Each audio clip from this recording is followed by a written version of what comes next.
Hello friends, कैसे हो आप लोग। उम्मीद करता हूँ आप सब ठीक ठाक होंगे। तो इस उम्मीद के साथ आगे बढ़ता हूँ और एक बहुत ही इम्पोर्टेंट टॉपिक आज डिस्कस करने वाले हैं, वो कि एग्रीकल्चर के बारे में।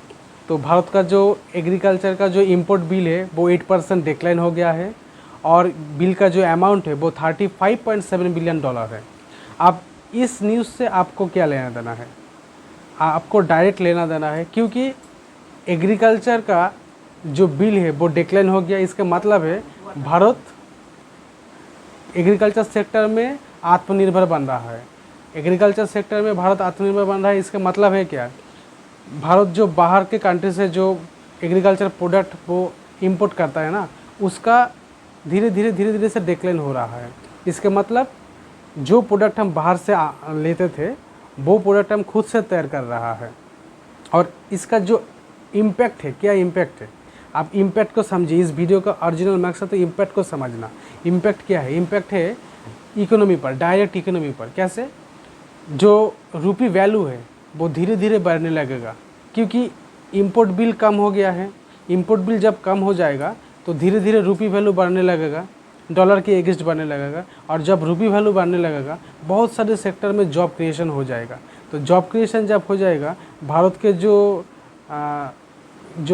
जॉब क्राइसिस है और बहुत सारी इकोनॉमिक प्रॉब्लम है वो धीरे धीरे कम होता जाएगा। तो एग्रीकल्चर बहुत ही एक इम्पॉर्टेंट सेक्टर है।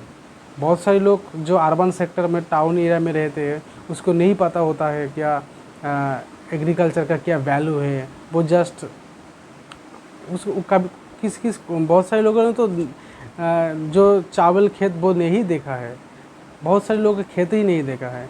तो एग्रीकल्चर क्यों इम्पोर्टेंट, आप इस चीज़ को समझे।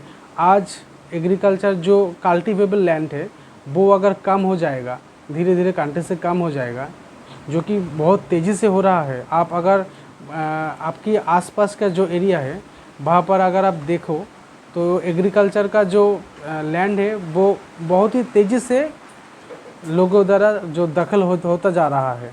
तो इससे क्या इम्पैक्ट हो जाएगा? इससे क्या इम्पैक्ट हो जाएगा?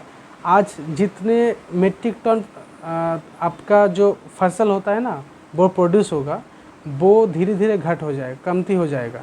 तो जब कमती हो जाएगा तो हम लोगों को बाहर से मंगवाना पड़ेगा बहुत चीज़, और धीरे धीरे कि इंपोर्ट बिल बढ़ने लगेगा।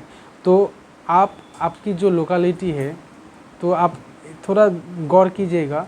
एग्रीकल्चर जो कल्टीवेबल लैंड है ना वो धीरे धीरे कम होता जा रहा है।